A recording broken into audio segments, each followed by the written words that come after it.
Hey guys, Planet Everything here, and today we have two SSD cards.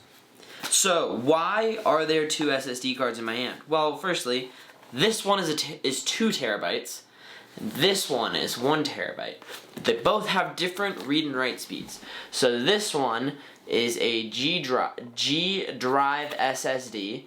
It has a 550 read and write, or 560 megabytes per second read and write speed, and this one is a Sandisk that has a 550 read and write speed. So this one has 10 megabytes per second faster read and write speeds, and they're both pretty big competitors, I would say. However, this one, at least from what I've heard, does some crazy things.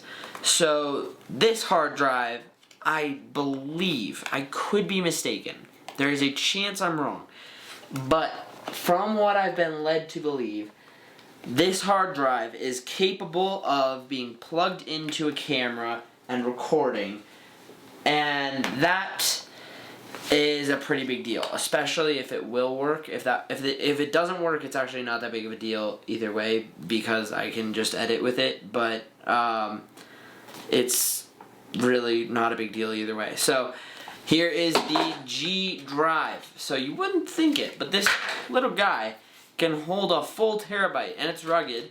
It's pretty rugged. It has a capacity, it has a like water resistance and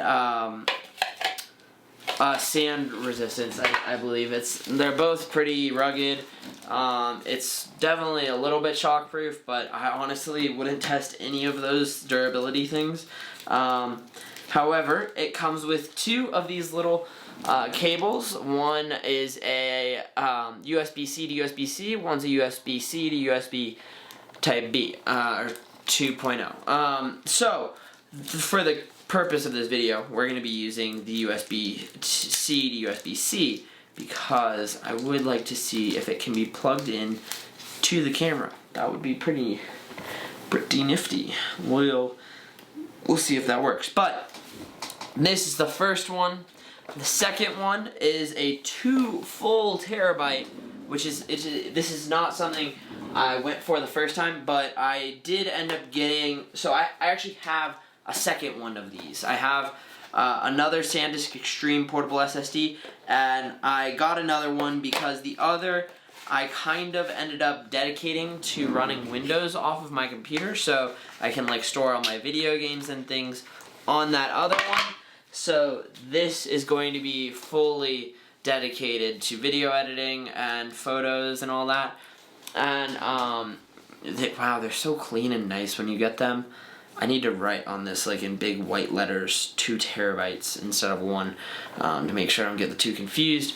But this is what this one looks like in the palm of my hand. It's pretty small compared to an Apple Watch.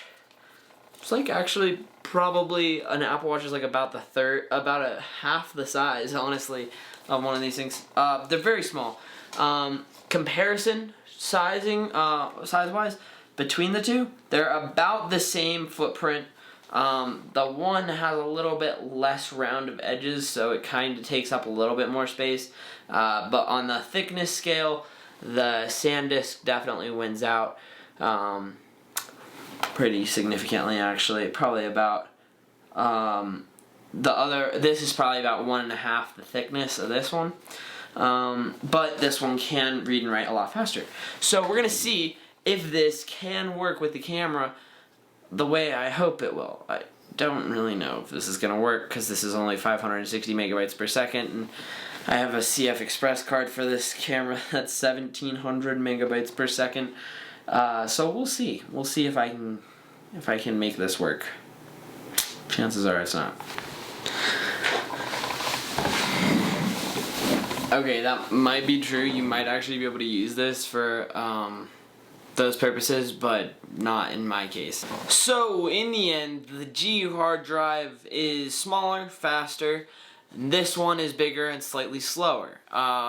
The companies themselves, they come in pretty close. This is honestly barely any difference from this, and you'll really only see it in large file processing. So like basically it's just like if you bought gas at a gas station for 5 cents less a gallon.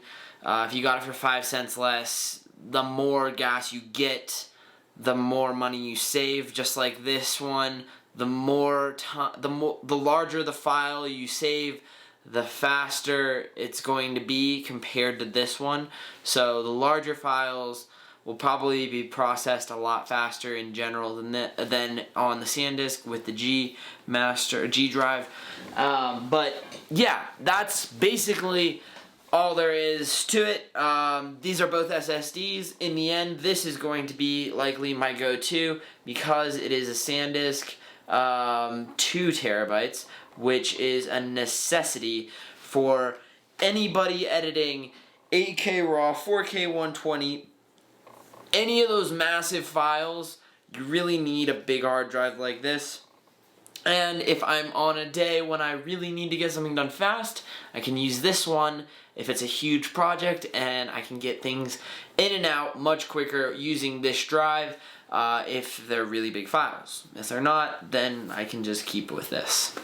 So yeah guys, that's pretty much it for this video. If you liked it, please give me a thumbs up, and don't forget to subscribe, and also please share with your friends because, you know, sharing is caring.